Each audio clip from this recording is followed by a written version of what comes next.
perform routine maintenance on different areas of the park just to make sure that everything is absolutely at its best.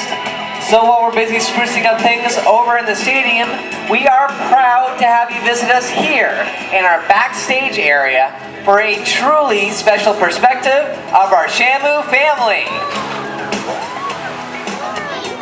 It is a privilege to work alongside our killer whales. As animal trainers, we're part of a multifaceted SeaWorld team that's responsible for the health, care, and well-being of these awesome animals. And this evening, I'm really excited to introduce you guys to 3 of the 7 members of our Shamu family here at SeaWorld Orlando. We have 3 of our youngsters here today doing a little bit of a playtime, one of my favorite types of sessions.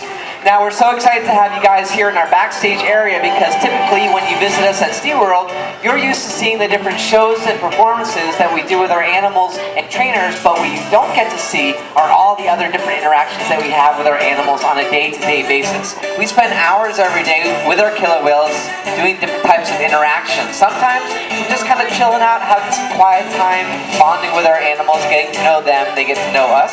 Sometimes we're teaching them how to do new things. Sometimes we have really high energy sessions where we're giving them a lot of exercise.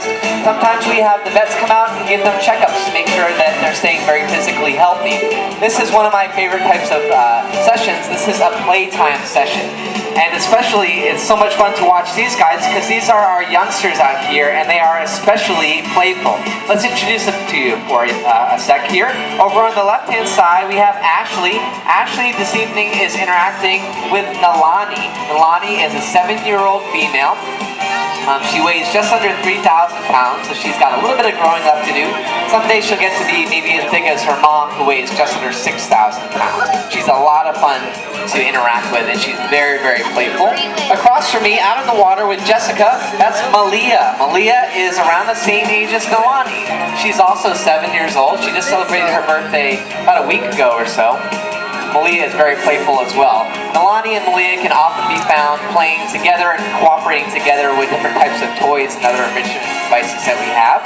And then over on the far right-hand side in the slide-out area with Kristen, we have Nalani's little brother named Makayo. Makayo is 3 years old. Someday Makayo will be about double the size as Nalani and Malia. Someday he could grow up to be about 12,000 pounds. So he could be a really big boy. Right now he's about 1,700, so he's got a couple more lbs to put on. So we try to make all of our interactions a little bit different for our animals. We want to make sure that they kind of never know what's going to happen, and they don't get bored with the different things that we're doing. So every interaction that we have with them is going to be slightly different. During this playtime, you'll probably see us interacting with them in different ways.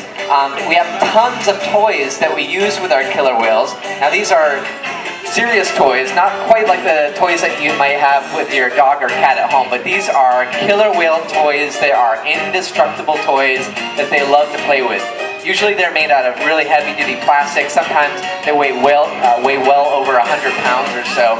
But for a killer whale, it's no big deal. They can push these things around. So we have balls and really hard plastic kind of lid frisbee type things that they love to play with. See, Kristen has a little scrub brush over here. They're very tactile animals. They have really sensitive skin. They seem to really enjoy getting back rubs and belly rubs, and it's fun for us to use our hands, certainly, to give them a back scratch, but it's kind of cool to have the different texture, like this little scrub brush here on Makayo's back and on his dorsal fin, on the back tail flukes there, too. That's really fun.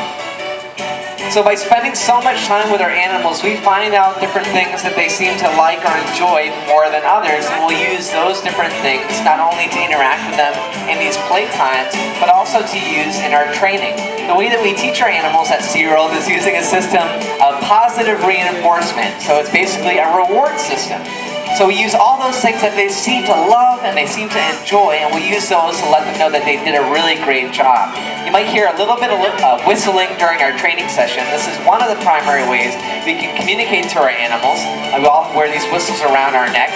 Every time you hear a trainer blow a whistle, it lets the animal know, yes, that's exactly what I was